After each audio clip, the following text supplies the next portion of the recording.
गर्भवती गाय। एक खूबसूरत छोटा सा गांव था जिसमें रामू और सीता नाम के पति पत्नी रहते थे। रामू हर दिन खेत के काम के लिए जाता था और उनके 2 बच्चे थे।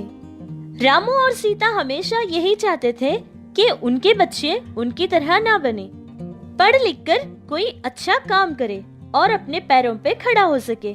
इसीलिए दोनों माँ बाप बहुत ही ज्यादा मेहनत करते थे और जो बन पड़ा वो काम किया करते थे। रामू खेत के काम के लिए जाता था और उसकी पत्नी सीता कुछ घरों में काम करके पैसे कमाया करती थी, जिससे वो अपने बच्चों को कुछ ही दिनों में एक अच्छे से इंग्लिश मीडियम स्कूल में अपने बच्चों का दाखिला करवा देते हैं। Suresh, do you know? Today in our class, we have learned how to make a rainbow in a glass. Oh really? Very interesting. Can you teach me to do the same? Sure, but you need to buy me chocolate in return. देखा तुमने सीता, हमारे बच्चे कितनी अच्छी अंग्रेजी बोलते हैं। उनको ऐसे बोलते देख मैं तो अपनी सारी मेहनत भूल गया। हाँ, आप तो बिल्कुल ठीक कहते हैं। इनको किसी की बुरी नजर न लगे। सीता, अगले महीने हमारा शादी का दिन है। तुम्हारे पास पहनने के लिए कोई अच्छी सी साड़ी नहीं है ना? मैंने सोचा कि तुम्हारे लिए एक अच्छी सी बनारस की साड़ी खरीदूंगा। अरे इसकी कोई जरूरत नहीं है। आप ना ये बेकार के खर्च वाली बातें छोड़ दीजिए। उन पैसों से हमारे बच्चों के लिए नए कपड़े खरीदेंगे। उन्होंने कहा था कि उनके कपड़े देखकर दूसरे बच्चे उनका मजाक उड़ाते हैं। इस तरह दोनों पति पत्नी अपनी हर छोटी बड़ी इच्छाओं को मारकर अपने बच्चों की खुशी चाहते थे। इसी तरह जो वो पैसा कमाते थे उन्हीं में कुछ पैसा अपने बच्चों के लिए बचत भी किया करते थे। कुछ साल गुजरने के बाद वो अपने बच्चों को पढ़ने के लिए विदेश भेज देते हैं। इसी तरह वक्त गुजरता गया। रामू और सीता की तबीयत खराब होने लगी क्योंकि उनकी उम्र भी बढ़ रही थी और जवानी में बहुत ज्यादा ही मेहनत करने के कारण उनको बहुत सारी समस्याओं का सामना करना पड़ता था। लेकिन ये सारी बातें अगर उनके बच्चों को पता चल गई तो उनके बच्चों को दुख पहुंचेगा। ये सोचकर सीता और रामू उनके बच्चों से भी ये बात नहीं कहते थे। फिर कुछ समय बाद ही उन दोनों को ही अमेरिका में बहुत अच्छी जॉब्स भी मिल जाते हैं।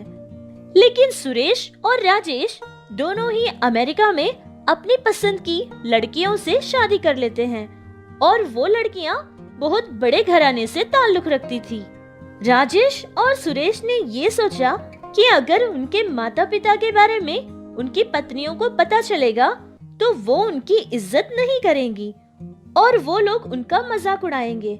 इसीलिए उन दोनों ने उनसे ये कहा कि उन दोनों के माता पिता मर चुके हैं, उनका इस दुनिया में कोई नहीं है। फिर इसी तरह कुछ समय बाद राजेश और सुरेश अपने माँ बाप को फोन करना भी छोड़ देते हैं। ये हमारे बच्चों को हो क्या गया है? कितने दिनों से उन्होंने फोन तक नहीं किया। उनसे बात करके तो बहुत दिन गुजर गए हैं। अरे सीता, ये तुम क्या कह रही हो? अब वो लोग हमारी तरह खाली तो नहीं बैठे रहेंगे। अमेरिका में काम करते हैं, कितने व्यस्त रहते होंगे। वैसे भी आज उनको इस तरह देखकर मुझे तो बहुत खुशी मिलती है। उनको देखकर मैं अपनी मेहनत भी भूल जाता हूँ। जब उनको समय मिलेगा वो खुद ही फोन कर लेंगे। तुम चिंता करना छोड़ दो। आप तो हमेशा उनका ही गीत गाते रहोगे। अगले साल उनकी शादी करनी है। कोई अच्छे रिश्ते हो तो ढूंढ लेना जल्दी से। इसी तरह कुछ दिन बाद रामू की तबीयत बहुत ज्यादा ही बिगड़ गई थी, जिसके कारण वो मर गया था।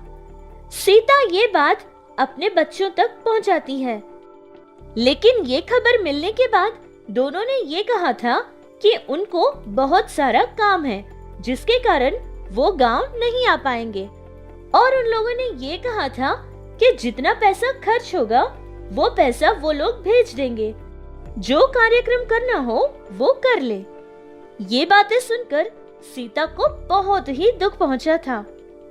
ये आपने क्या कर दिया? मुझे अकेला करके चले गए। जिन बच्चों के लिए हमने हमारी जिंदगी की हर खुशी को त्याग किया था और उनके अच्छे भविष्य के लिए हमने उनसे कभी कुछ नहीं कहा, और जो वो मांगते थे हम सब उन्हें देते थे। मेरे बच्चे कह कह कर आप तो कभी थकते ही नहीं थे, लेकिन आज आप भगवान को प्यारे हो गए। ये बात जानने के बाद भी एक आखिरी बार देखने के लिए भी आपके बच्चे आपके पास नहीं आए। क्या ऐसी औलाद के लिए हमने अपना सारा जीवन त्याग किया था? अब आपके बिना ये अकेली जिंदगी मैं कैसे जीऊंगी? इतने सालों से मेरे साथ रहते थे, अब अचानक मेरा साथ छोड़कर आप चले गए हो। मैं कैसे जी पाऊंगी? भगवान से यही प्रार्थना करूंगी कि मुझे भी जल्द से जल्द आपके पास ले ले। इसके सिवा मैं कुछ और कर भी नहीं सकती। इसी दुख के साथ सीता अकेली ही जीती थी। सीता को अकेलेपन की आदत सी हो गई थी। गांव के लोग उसकी हाल तक नहीं पूछते थे, क्योंकि उनको ये डर था कि अगर वो सीता से कोई बात करेंगे तो सीता उनसे कोई न कोई सहायता मांगेगी, जो उनको करनी पड़ेगी। जिस दिन सीता के शरीर में ताकत रहती थी, उस दिन कुछ न कुछ बनाकर खाती थी, और जिस दिन वो काम नहीं कर पाती थी, उस दिन भूखी ही सो जाया करती थी। इसी तरह कुछ दिन गुजर गए थे। एक दिन सुबह सुबह सीता घर से निकलकर अपनी आंगन में आकर बैठ जाती है, और तभी सीता ने देखा कि उसके घर के आंगन में एक गाय आकर बैठी हुई है, और वो गाय बहुत ही जख्मी लग रही थी, बहुत ही ज्यादा कमजोर भी थी, और उस गाय को बहुत ज्यादा घाव भी लगे थे। सीता ने देखा कि वो गाय तो गर्भवती भी थी। उस गाय की ये हालत देखकर सीता को बहुत ही तरस आ जाता है, और फिर सीता उस गाय के लिए पानी और खाने के लिए घास ले जाकर डालती है। सीता उस गाय का एक छोटे बच्चे की तरह ध्यान रखती थी, और वो गाय भी सीता से बहुत जल्द ही बहुत ज्यादा करीब हो गई थी। सीता उस गाय को लक्ष्मी नाम से बुलाया करती थी। वो गाय भी सीता से बहुत प्यार करती थी। अकेलेपन में रहने वाली सीता, जो कि मौत का इंतजार करती थी, वो गाय सीता के पास क्यों आई थी? आखिर वो गाय कौन थी? उस गाय के साथ क्या हुआ था? ये सब जानने के लिए आपको इसका अगला भाग जरूर देखना होगा।